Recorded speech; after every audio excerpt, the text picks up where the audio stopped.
নমস্কার বন্ধুরা, চলে এসেছি আরও একটা নতুন ভিডিও নিয়ে তোমাদের সামনে। তো এটা বেশ কিছুদিন আগের ভিডিও, এটা হচ্ছে 28শে জুলাইয়ের ভিডিও। তোমাদের সাথে আমি শেয়ার করছি। আমাদের একটা বন্ধু আছে, তার জন্মদিন ছিল 25শে জুলাই, সেই আমাদের এখানে ট্রিটটা দিয়েছিল, তো সেই জন্য আমরা গিয়েছিলাম। আর এটা একদম গড়িয়া বাজারের একদম কাছেই, কবি নজরুল থেকেও কাছে, তোমরা অনেকেই হয়তো জানো। সেটা হচ্ছে রুফটপ রেস্টুরেন্ট, আমাদের নাকি কলকাতার ফার্স্ট, আমি যতদূর শুনেছি জানি। এটা হচ্ছে বহুদা ক্যাফে। ভেতরের অ্যাম্বিয়েন্সটা ভীষণই সুন্দর, ওদের সার্ভিসিংও সুন্দর। আরও বেশি ভালো লেগেছে, ভালো ভালো অর্থাৎ আমার পছন্দের মানুষরা ছিল, টেম্পো ছিল, সবাই খুব পছন্দের, তাদের সাথে গেছি বলে আরও বেশি ভালো লেগেছে। তবে হ্যাঁ, একজন হচ্ছে পূজা, যিনি এসেছিলেন একটু পরে, ওর কাজের কারণে একটু দেরি হয়েছিল। আর আমার বড় মেসোর তো দেখাই ছিল না, কারণ উনি কাজের কারণে উনিও ব্যস্ত ছিলেন, ওই জন্য আসতে পারেননি। তো ফার্স্টে যেতেই দিয়ে দিয়েছিল আমাদের ওয়েলকাম ড্রিঙ্কস, যেটা খেতে তো আমার খুবই ভালো লেগেছে। টেম্পোর আবার ভালো লাগেনি, মানে স্বাদ তো অবশ্যই যে যার আলাদা আলাদা না। তো যাই হোক, আমাদের সবার ভালো লেগেছে, এটা আবার টেম্পোর ভালো লাগেনি। আর ওখানকার যে স্পেশাল মেনুটা, সেইটা আমার ভালো লাগেনি, বাকি সবার ভালো লেগেছে। তো হচ্ছে স্বাদের ভিন্নতার, ইনি হচ্ছেন আমাদের গ্রুপের কমিটিম্যান, যিনি আমাদের প্রতিনিয়ত এন্টারটেন মানে করে চলেন, প্রতিনিয়ত আমাদের আর কি বিনোদন দেন। ওই জন্য আমরা ওখানে হাসাহাসি করছিলাম। আর ইনি হচ্ছেন আমাদের মানে ট্রিটটা দিয়েছেন, রাজা এরই জন্মদিন ছিল 25 তারিখ। আর তারপরে আমাদের এসে গেছিলো হচ্ছে স্টার্টার আইটেম, যেখানে ছিল হচ্ছে একটা ফিশের আইটেম ছিল, ফিশ ফিঙ্গার ছিল, আর সাথে ছিল হচ্ছে বাফেলো স্টিং, যেটা নাকি এখানকার স্পেশাল খাবার। কিন্তু এত মিষ্টি মিষ্টি আমার সত্যি কথা বলতে ভালো লাগেনি। আর আমরা বাঙালি, এতে মানে চামচে নিয়ে শুরু করি, কিন্তু আর খেয়ে উঠতে পারি না, বুঝলে। চামচ ছেড়ে তারপরে হাত দিয়ে খাওয়া শুরু করি। আসল ব্যাপারটা হচ্ছে, অতগুলো স্পুন আছে, একটু ব্যবহার না করলে হয়, তারপরে ধুর হাত দিয়ে মানে খাবার যে একটা আলাদা স্বাদ পাই না, সত্যি কথা চামচে পোষায় না। তারপর এখানে আমরা খাওয়া দাওয়া মোটামুটি তো শুরু করেই দিয়েছি অনেকক্ষণ ধরে। আর আরেকটা যখন পূজা এসেছিলো, তখন আরেকটা মানে ওয়েলকাম ড্রিঙ্কস যেটা দিয়েছিল, সেটা আবার খেতে টেম্পোর ভীষণ ভালো লেগেছে।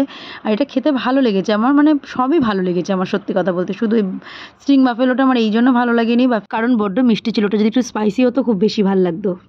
প্রথমত মিষ্টি খাবার আমি একদমই পছন্দ করি না, তারপরে যদি কোনো রান্নার মধ্যে মধু ইউজ করা হয়, সেটা আমার আরোই অপছন্দ লাগে।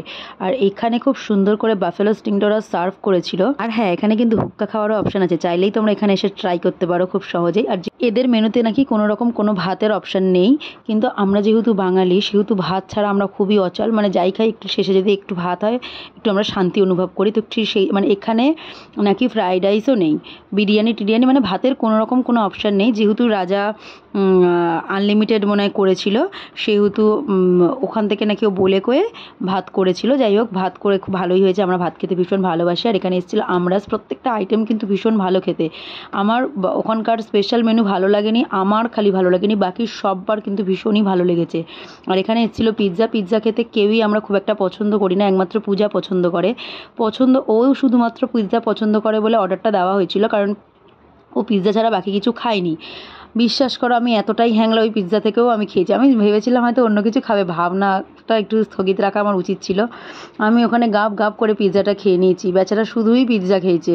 আর ওই তো ছোটো একটুখানি পিৎজা বলো তো, আর এও একটু খেয়েছে, আমরা সবাই একটু একটু খেয়েছি, কিন্তু ও মেন কোর্স খায়নি। আর এই প্রথম কাউকে দেখলাম যে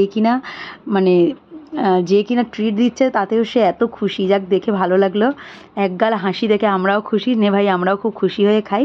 আর এখানে গেছিলো মেন কোর্সের আইটেমগুলো, যেখানে ছিল রাইস, এখানে ছিল একটা চিকেনের প্রিপারেশান, চিকেনের সাথে ভাতের যে কম্বিনেশনটা জাস্ট অসাম লেগেছে, কারণ এখানকার রান্নাবান্না ভীষণই সুন্দর, চিকেনটা ভীষণ ভালো লেগেছে। আর এখানে দেখো, আমরা মেয়েরা গেলে কি হবে, মানে যখন আমাদের সাথে যদি শিবু বা আকাশ থাকে, তাহলে আমরা হাত গুটিয়ে বসে থাকি, আর ওরা খাবার সার্ভ করে। বিশ্বাস করো, ওরা ভীষণ ভালো খাবার সার্ভ করে। আর তারপরে এসেছিলো মাটনের একটা আইটেম, মাটন ডাক বাংলো। খেতে সবকটা রান্নাই খুব ভালো হয়েছিল, কিন্তু এতটা বেশি খাওয়া হয়ে গেছিলো যে আমরা অনেক খাবার নষ্ট করেছিলাম। তার জন্য ওখানে জিজ্ঞাসা করা হয়েছিল যে এরকম খাবার কি প্যাকিং করার সিস্টেম আছে কি না, বললো না, এরকমভাবে হয় না, আনলিমিটেড খাবার করা যাবে না, কিন্তু যেগুলো আলাদা করে অর্ডার দেওয়া হয়েছে সেগুলো করা যেতে পারে। কিন্তু যেগুলো আলাদা করে অর্ডার দেওয়া হয়েছে, আমরা এতটাই পেটুক, সেগুলো সব মানে খেয়ে নিয়েছি, আর এগুলোই আমাদের একটু বেশি হয়েছিল। আর এখানে লাস্টে হজম করার জন্য ছিল কোল্ড ড্রিঙ্কস, আর তারপর একটা মিষ্টির আইটেমও ছিল।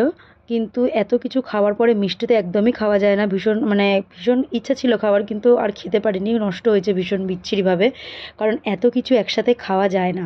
আর মিষ্টিটার এই যে এটা দেখছো, এটা গ্রেভিটা হচ্ছে মাখা সন্দেশ ছিল, আর এইটার ভেতরটা ছিল হচ্ছে গাজরের পুর। খেতে ভীষণই ভালো ছিল, কিন্তু যদি পেটে জায়গা থাকতো নিশ্চয়ই খেতাম। খেয়ে দিয়ে আমরা ক্লান্ত হয়েছিলাম ঠিকই, কিন্তু ছবি তুলে একদম সেটা পূরণ করে নিয়েছিলাম, একদম শেষ অবধি আমরাই ছিলাম। আর আমাকে ভাই প্রচুর ছবি তুলে দিয়েছে, আর যেখানে আমি প্রচুর ছবি তুলতে পারি, সেখানে আমি মনে করি ভীষণ আনন্দ করেছি। থ্যাংক ইউ ভাই, এত সুন্দর ছবি তুলে দেওয়ার জন্য। জন্য। আর থ্যাংক ইউ রাজাকে এত সুন্দর ট্রিট দেওয়ার জন্য। সব মিলিয়ে আমাদের সন্ধ্যাটা তো দারুণ কেটেছিল। তোমাদের কেমন লাগলো অবশ্যই জানিও, আর যদি ভালো লাগে তাহলে প্লিজ একটু লাইক আর সাবস্ক্রাইব করে দিও। টাটা।